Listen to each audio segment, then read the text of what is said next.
ಓಂ ಶ್ರೀ ಗುರುಭ್ಯೋ ನಮಃ. ಎಲ್ರಿಗೂ ನಮಸ್ಕಾರ. ಮಣ್ಣೆತ್ತಿನ ಅಮಾವಾಸ್ಯೆ 25ನೇ ತಾರೀಕು ಬುಧವಾರ. ಈ ಅಮಾವಾಸ್ಯೆಯ ದಿವಸ ಲಕ್ಷ್ಮೀ ಪೂಜೆಯನ್ನು ಕಳಸವನ್ನು ಹೂಡಿ ಮಾಡಿ. ಬಹಳ ಶ್ರೇಷ್ಠವಾದಂತಹ ಅಮಾವಾಸ್ಯೆ. ಈ ಅಮಾವಾಸ್ಯೆಯ ದಿವಸ ಮಾತ್ರವೇ ಅಲ್ಲ, ನೀವು ಪ್ರತಿ ಅಮಾವಾಸ್ಯೆ ಮತ್ತು ಪೌರ್ಣಮಿಗೆ ಅವತ್ತಿನ ದಿವಸ ಮನೆಯಲ್ಲಿ ವಾರ ಮಾಡಿ ಕಳಸವನ್ನು ಇಟ್ಟು ತಾಯಿ ಲಕ್ಷ್ಮಿಯನ್ನು ಆರಾಧಿಸೋದ್ರಿಂದ ಮನೆಯ ಎಷ್ಟೋ ಕಷ್ಟಗಳು ಕಡಿಮೆ ಆಗ್ತಾ ಹೋಗುವಂತಹದ್ದು. ನಿಮ್ಮ ಮನೆಯಲ್ಲೂ ಸಹ ಸುಖ ಸಮೃದ್ಧಿ, ಅದರ ಜೊತೆಗೆ ಹಣಕಾಸಿನ ಹರಿವು, ಹಣಕಾಸಿನ ಸಮಸ್ಯೆಗಳು ಕಾಲಕ್ರಮೇಣ ಕಡಿಮೆ ಆಗ್ತಾ ಹೋಗುತ್ತೆ. ಈ ಅಮಾವಾಸ್ಯೆಯ ದಿವಸ ಹೇಗೆ ಸ್ವಲ್ಪ ವಿಶೇಷವಾಗಿದೆ. ಮಣ್ಣೆತ್ತಿನ ಅಮಾವಾಸ್ಯೆ ಅನ್ನುವಂತಹದ್ದು ಬಹಳ ಶಕ್ತಿಶಾಲಿ, ಜೊತೆಗೆ ವಿಶೇಷವಾದಂತಹ ಅಮಾವಾಸ್ಯೆ. ಈ ಅಮಾವಾಸ್ಯೆಯ ದಿವಸ ಹೇಗೆ ಪೂಜೆ ಮಾಡೋದು ಅನ್ನುವಂತಹದ್ದನ್ನು ಈ ವಿಡಿಯೋನಲ್ಲಿ ಹೇಳ್ತೀನಿ. ಇನ್ನು ಪ್ರತಿ ಅಮಾವಾಸ್ಯೆಗೆ ಹೇಗೆ ಪೂಜೆ ಮಾಡೋದು ಅನ್ನುವಂಥದ್ದು ಬೇಕಾದರೆ ನೆಕ್ಸ್ಟ್ ವಿಡಿಯೋಸಲ್ಲಿ ಹಾಕ್ತೀನಿ. ಈ ಅಮಾವಾಸ್ಯೆಯ ದಿವಸ ಪೂಜೆಗೆ ಶುಭ ಸಮಯ ಅಂದರೆ ನೀವು ಕಳಸವನ್ನು ಹೂಡಿ ಅದರ ಅಕ್ಕಪಕ್ಕ 2 ತುಪ್ಪದ ದೀಪವನ್ನು ಹಚ್ಚಬೇಕಾಗತ್ತೆ. ಅದಕ್ಕೆ ಶುಭ ಸಮಯ ಅಂತ ಹೇಳಿ ನೋಡುವಂತಹದ್ದಾದರೆ ಬೆಳಗ್ಗಿನ ಜಾವ 5:48ರಿಂದ 6:10 ಈ ಸಮಯದಲ್ಲಿ ತುಪ್ಪದ ದೀಪವನ್ನು ಹಚ್ಕೊಳ್ಳಿ. ಆವತ್ತಿನ ದಿವಸ ತಾಯಿಗೆ ಮಡ್ಲಕ್ಕಿಯನ್ನು ಇಡಬೇಕು ಮತ್ತು ಕಳಸವನ್ನು ಹೂಡಬೇಕು.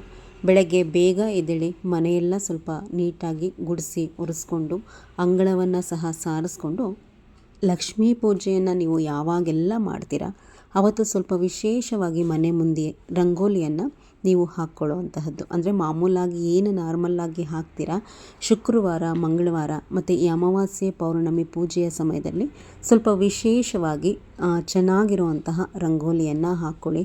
ಹೊಸ್ತಿಲನ್ನೆಲ್ಲ ತೊಳೆದು ಹೊಸ್ತಿಲು ಪೂಜೆಯನ್ನು ಮಾಡ್ಕೊಳ್ಳೋದಕ್ಕೂ ಸಹ ಸಿದ್ಧ ಮಾಡ್ಕೋಬೇಕು. ತುಳಸಿ ಮುಂದೆನೂ ಸಹ ನೀವು ರಂಗೋಲಿಯನ್ನು ಹಾಕ್ಕೋಬೇಕು. ಅವತ್ತಿನ ದಿವಸ ವಾರವನ್ನು ಮಾಡಿ, ನಾನು ಹಿಂದಿನ ವಿಡಿಯೋಸಲ್ಲೇ ಹೇಳಿದ್ದೀನಿ. ಈ ಅಮಾವಾಸ್ಯೆಯ ದಿವಸ ಯಾರೆಲ್ಲ ಮನೆಯಲ್ಲಿ ವಾರವನ್ನು ಮಾಡಿ ನಿಮ್ಮ ಮನೆ ದೇವರುಗಳ ಪೂಜೆಯನ್ನು ಮಾಡಿ ಅವತ್ತಿನ ದಿವಸ ಮನೆ ದೇವರ ದರ್ಶನವನ್ನು ಮಾಡಿಕೊಂಡ್ರೆ ಬಹಳ ಒಳ್ಳೆಯದಾಗುವಂತಹದ್ದು. ಇನ್ನು ವಾರ ಅಂತ ಹೇಳಿ ಬಂದಾಗ ಎಲ್ಲ ಫೋಟೋಸನ್ನು ಒರೆಸ್ಕೋತೀರ. ಹಿಂದಿನ ದಿವಸನೇ ದೇವ್ರ ಮನೆ ಎಲ್ಲ ಕ್ಲೀನ್ ಮಾಡ್ಕೋಬೋದು. ಕ್ಲೀನ್ ಮಾಡಿಕೊಂಡು ನೀವು ಫೋಟೋ ಎಲ್ಲ ಒರೆಸಿಟ್ಕೊಳ್ಳಿ. ಆದರೆ ಕುಂಕುಮವನ್ನು ಹಿಂದಿನ ದಿವಸ ಹಚ್ಚಲಿಕ್ಕೆ ಹೋಗಬೇಡಿ. ಸ್ವಲ್ಪ ಬುಧವಾರ ಬೆಳಗ್ಗೆ ಬೇಗ ಎದ್ದು ಅವತ್ತಿನ ದಿವಸ ಫೋಟೋಗೆ ಕುಂಕುಮವನ್ನು ಎಲ್ಲ ಹಚ್ಕೊಂಡು ಗೆಜ್ಜೆ ವಸ್ತ್ರವನ್ನು ಏರಿಸಿ ಲಕ್ಷ್ಮೀ ದೇವಿಯ ಫೋಟೋಗೆ ಒರೆಸ್ಕೊಂಡು ಅವತ್ತಿನ ದಿವಸ ಗಂಧವನ್ನು ಹಚ್ಕೊಳ್ಳಿ. ಮತ್ತು 9 ಕುಂಕುಮದ ಬೊಟ್ಟನ್ನು ಅಮ್ಮನವರ ಫೋಟೋಗೆ ಇಡಬೇಕು. 9 ಕುಂಕುಮದ ಬೊಟ್ಟು ಬಿಡಬೇಕು ಮತ್ತು ಅರಿಶಿಣದ ಬೊಟ್ಟನ್ನು ಇಡುವಂತಹದ್ದು. ನಿಮಗೆ ಬಹಳ ಬೇಗ ಕಷ್ಟ ಕಳೆದು ಶೀಘ್ರ ಫಲ ಬರಬೇಕು, ನೀವು ಏನು ಈ ಲಕ್ಷ್ಮೀ ಪೂಜೆ ಮಾಡ್ತೀರಾ ಅದರದ್ದು ಅನ್ನೋಂಥದ್ದಾದರೆ ನಿಮಗೆ ಒಂದು ಸ್ಮಾಲ್ ಟಿಪ್ಸ್ ಹೇಳ್ತೀನಿ ನೋಡಿ. ಅಮ್ಮನವರಿಗೆ ಹಳದಿ ಚಂದನವನ್ನು ಇಡುವಂತಹದ್ದು ಬಹಳ ಶ್ರೇಷ್ಠ. ಹಳದಿ ಚಂದನ ಅಂತಂದರೆ ಅರಿಶಿಣದ ಗೋಟು ಬರುತ್ತಲ್ವ, ಆ ಗೋಟನ್ನು ಗಂಧ ತೇಯುವಂತಹ ಕಲ್ಲಿಟ್ಕೊಂಡಿರ್ತೀರ. ಈಗ ರಾಯರ ಪೂಜೆ ಮಾಡೇ ಮಾಡ್ತೀರ, ನಾನು ವಿಡಿಯೋಸನ್ನು ನೋಡೋವಂಥವರು ಮನೆಯಲ್ಲಿ ಗಂಧ ತೇಯುವಂತಹ ಕಲ್ಲಿರುತ್ತೆ. ಆ ಕಲ್ಲಿನ ಮೇಲೆ ಸ್ವಲ್ಪ ನೀರು ಹಾಕ್ಕೊಂಡು ಅರಿಶಿಣದ ಗೋಟನ್ನು ತೇಯಿರಿ. ಅದರಲ್ಲಿ ಅರಿಶಿಣ ಬರುತ್ತೆ. ಆ ಅರಿಶಿಣನ ಏನು ಮಾಡಬೇಕು, ಕೆನ್ನೆಗೆ ಅಂದರೆ ನಾವು ಹೇಗೆ ಹಚ್ಕೋತೀವಲ್ವ ಮುತ್ತೈದೆಯರು ಕೆನ್ನೆಗೆ, ಆ ರೀತಿ ಅಮ್ಮನವರ ಕೆನ್ನೆಗೆ ಹಚ್ಚಿ ಫೋಟೋಗೆ, ಲಕ್ಷ್ಮೀ ಫೋಟೋನಲ್ಲಿ ಏನು ಅವರ ಮುಖ ಕಾಣ್ತಿರುತ್ತೆ ಕೆನ್ನೆಗೂ ಹಚ್ಚಿಬಿಟ್ಟು ಹಣೆಗೂ ಸಹ ಇಡಿ ಆ ಬಂದಂತಹ ಅರಿಶಿಣವನ್ನು. ಇದು ಬಹಳ ಶ್ರೇಷ್ಠ.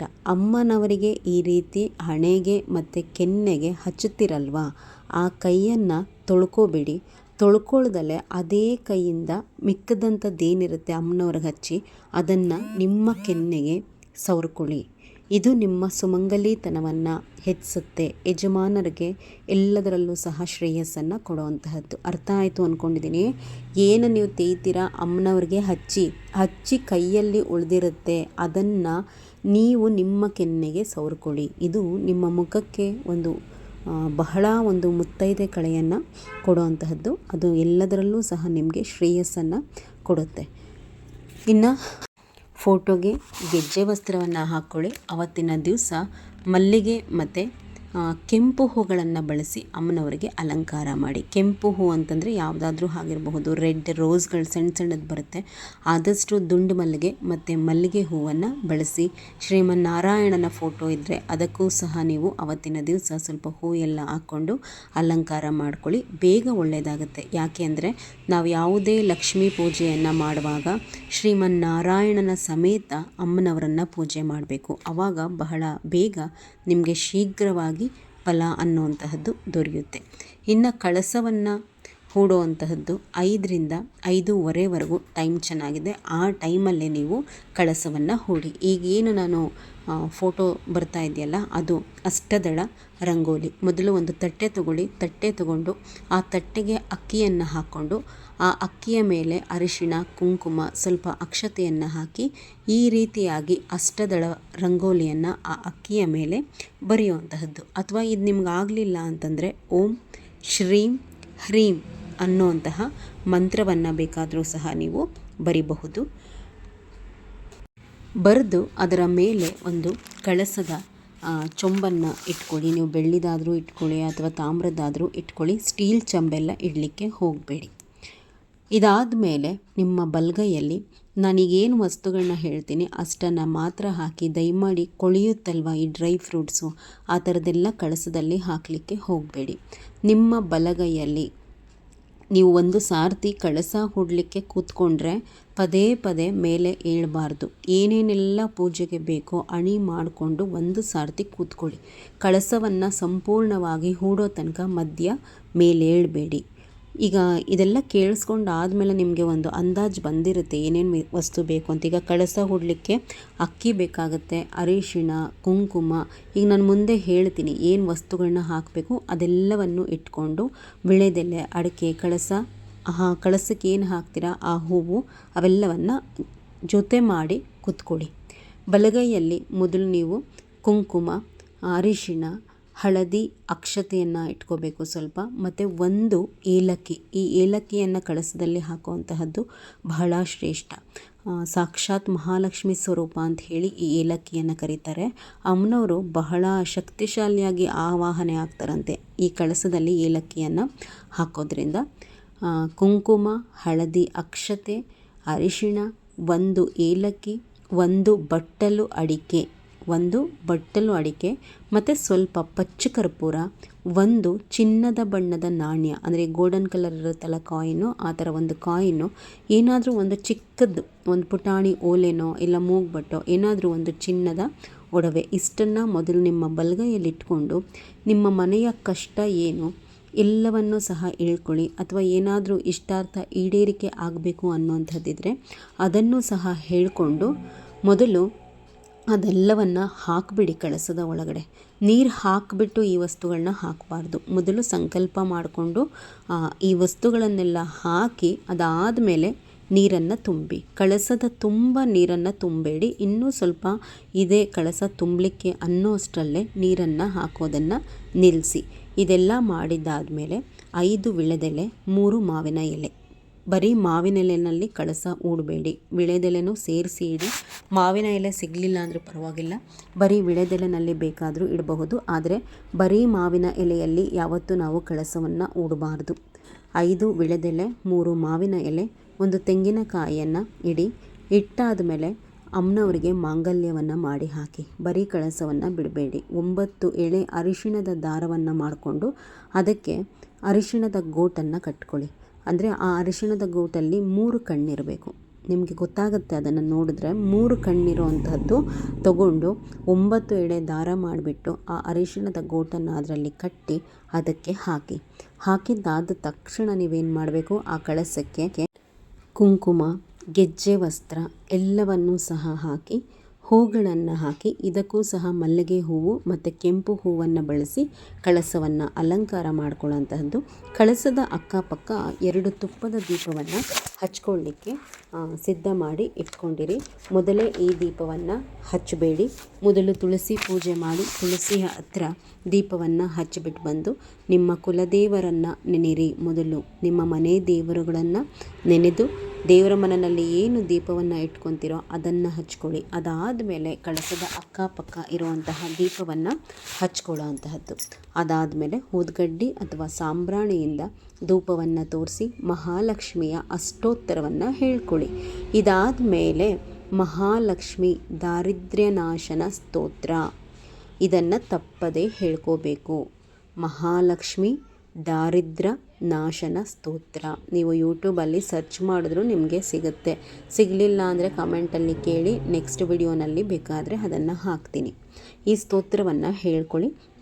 ಇದಾದಮೇಲೆ ಅಮ್ಮನವ್ರಿಗೆ ಏನಾದರೂ ಹಣ್ಣುಗಳನ್ನು ಇಟ್ಟು, ಕಾಯಿಯನ್ನು ಇಟ್ಟು, ಹಾಲಿನಿಂದ ಮಾಡಿದಂತಹ ಏನಾದರೂ ಸಿಹಿ ನೈವೇದ್ಯವನ್ನು ಇಡಿ. ಶಾವಿಗೆ ಪಾಯಸ ಇರಬಹುದು, ಒಟ್ಟಿನಲ್ಲಿ ಹಾಲಿನಿಂದ ನೀವು ಮಾಡಿರಬೇಕು. ಆ ತರದ್ದು ಸಿಹಿಯನ್ನು ನೈವೇದ್ಯವನ್ನು ಮಾಡಿ ತುಪ್ಪದ ಬತ್ತಿಯನ್ನು ಬಳಸ್ಕೊಂಡು ಅಮ್ಮನವರಿಗೆ ಆರತಿಯನ್ನು ಮಾಡಿ. ಇದಾದಮೇಲೆ ಕಾಯಿಯನ್ನು ಒಡೀರಿ, ಮಹಾಮಂಗಳಾರತಿಯನ್ನು ಮಾಡ್ಕೊಳ್ಳಿ. ಇದಿಷ್ಟು ಲಕ್ಷ್ಮೀ ಪೂಜೆ ಮಾಡುವಂತಹ ವಿಧಾನ. ಒಂದಷ್ಟು ನಿಯಮಗಳು ಏನು ಅನ್ನುವಂತಹದ್ದನ್ನು ನೋಡೋದಾದರೆ, ಈ ಪೂಜೆ ಮಾಡಿದ ದಿವಸ ಯಾವ ಕಾರಣಕ್ಕೂ ದೇವ್ರ ಮನೆಯಲ್ಲಿ 2 ಕಳಸವನ್ನು ಹೂಡಬೇಡಿ. ಅಂದರೆ ನೀವು ಏನು ನಾರ್ಮಲಾಗಿ ನಾವು ವಾರ ಮಾಡುವಾಗ ಒಂದಿಡ್ತೀವಿ, ಇದು ಅಮಾವಾಸ್ಯೆ ಕಳಸ ಅಂತ ಹೇಳಿ ಬೇರೆ ಕಳಸ ಹೂಡುವಂತಹದ್ದು ಯಾವ ಕಾರಣಕ್ಕೂ ಯಾವತ್ತೂ ದೇವ್ರ ಮನೆಯಲ್ಲಿ 2 ಕಳಸವನ್ನು ನಾವು ಇಡಬಾರ್ದು.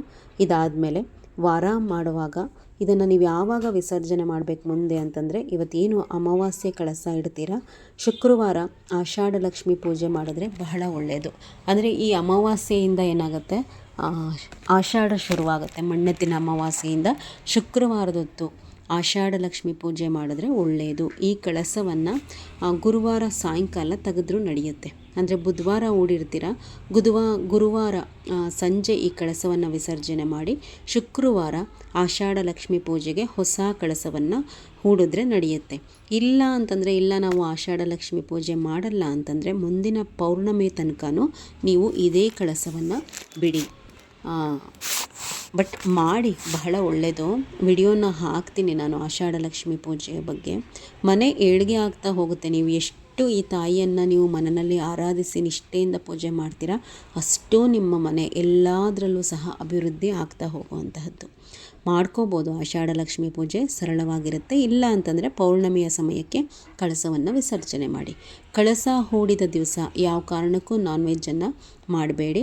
ಅಮ್ಮನವ್ರ ಎದುರುಗಡೆ ಮಡ್ಲಕ್ಕಿಯನ್ನು ಇಡಬೇಕಾಗತ್ತೆ. ಮಡ್ಲಕ್ಕಿ ಇಡಲಿಕ್ಕೆ ಅಂದರೆ ಮಹಾಮಂಗಳಾರತಿ ಮಾಡ್ತಿರಲ್ವ, ಅದಕ್ಕೆ ಮುಂಚೆ ಈ ಮಡ್ಲಕ್ಕಿಯನ್ನು ಇಟ್ಬಿಡಿ. 5 ಮುಷ್ಟಿ ಅಕ್ಕಿ ಹಾಕಿ, 1 ಮುಷ್ಟಿ ತೊಗರಿಬೇಳೆ ಹಾಕಿ, ಒಂದು ಅರ್ಧ ಬಟ್ಲು ಚೆನ್ನಾಗಿರೋವಂತಹದ್ದು ಕೊಬ್ಬರಿ, ಅದಕ್ಕೆ ಬೆಲ್ಲ, ಬಳೆ, ಎಲೆ, ಅಡಿಕೆ ಎಲೆ, ಅಡಿಕೆ ಮೇಲೆ ದಕ್ಷಿಣೆ ಇಡುವಂತಹದ್ದು, ಮತ್ತು ಒಂದು ಬ್ಲೌಸ್ ಪೀಸು, 2 ಉತ್ತುತ್ತೆ ಅಂತಂದರೆ ಖರ್ಜೂರ ಬರುತ್ತಲ್ವ ಅದು, ಮತ್ತು ಕೊಬ್ಬರಿಯ ತುಂಬ ಕಡಲೆ ತುಂಬುವಂತಹದ್ದು, ಅರಿಶಿಣ, ಕುಂಕುಮ ಎಲ್ಲವನ್ನೂ ಸಹ ನೀವು ಒಂದು ತಟ್ಟೆಯನ್ನು ಹಾಕಲಿಕ್ಕಿಂತ ಬ್ಲೌಸ್ ಪೀಸ್ ಏನಿರುತ್ತಲ್ವ ಅದನ್ನು ಹಾಸಿಬಿಟ್ಟು ಅದರಲ್ಲಿ ಈ ಮಡ್ಲಕ್ಕಿಯನ್ನು ಕಟ್ಟಿ, ಅವತ್ತಿನ ದಿವಸ ಸಾಯಂಕಾಲ ಪೂಜೆ ಎಲ್ಲ ಆದಮೇಲೆ ಹಾಗೆ ತಗೊಂಡೋಗಿ ಕೊಟ್ಬಿಟ್ಟು ಯಾವುದಾದ್ರೂ ಲಕ್ಷ್ಮೀ ದೇವರ ದೇವಸ್ಥಾನಕ್ಕೆ ಪೂಜೆಯನ್ನು ಮಾಡಿಸ್ಕೊಂಡು ನೀವು ಬರೋವಂತಹದ್ದು. ಅಂದರೆ ಒಂದು ತಟ್ಟೆ ಇಟ್ಕೊಳ್ಳಿ, ಆ ತಟ್ಟೆ ಮೇಲೆ ಬ್ಲೌಸ್ ಪೀಸ್ ಹಾಸ್ಕೊಂಡು ಅದರಲ್ಲಿ ಇವೆಲ್ಲವನ್ನು ಸಹ ಅಮ್ಮನವ್ರಿಗೆ ಮಡ್ಲಕ್ಕಿಯನ್ನು ಕಟ್ಟಿ ಗಂಟು ಕಟ್ಟಿಡಿ. ಅದನ್ನು ಗಂಟು ಕಟ್ಟಿಬಿಟ್ಟು ಅಮ್ಮನವ್ರ ಮುಂದೆ ಇಟ್ಬಿಟ್ಟು ಸಂಜೆ ತೊಗೊಂಡೋಗಿ, ಅಂದರೆ ಸಂಜೆ ದೀಪ ಹಚ್ತಿರಲ್ವ ಅದಾದಮೇಲೆ ತೊಗೊಂಡೋಗಿ ಕೊಟ್ಬಿಟ್ಟು ಪೂಜೆ ಮಾಡಿಸ್ಕೊಂಬನ್ನಿ. ಇಲ್ಲ ಅವತ್ತಿನ ದಿವಸ ಮನೆ ದೇವರಿಗೆ ಏನಾದರೂ ಹೋಗ್ತಿದ್ರೆ ನಿಮ್ಮ ಹೆಣ್ಣು ಮನೆ ದೇವರಿಗೆ ಕೊಟ್ಟರು ಸಹ ಒಳ್ಳೆಯದೇ, ಅದು ಸಹ ಒಳ್ಳೆಯದಾಗತ್ತೆ. ಮಾಡ್ಕೊಳ್ಳಿ ಈ ಪೂಜೆನ. ಎಲ್ರಿಗೂ ಸಹ ಒಳ್ಳೆಯದಾಗಲಿ. ನಮಸ್ಕಾರ.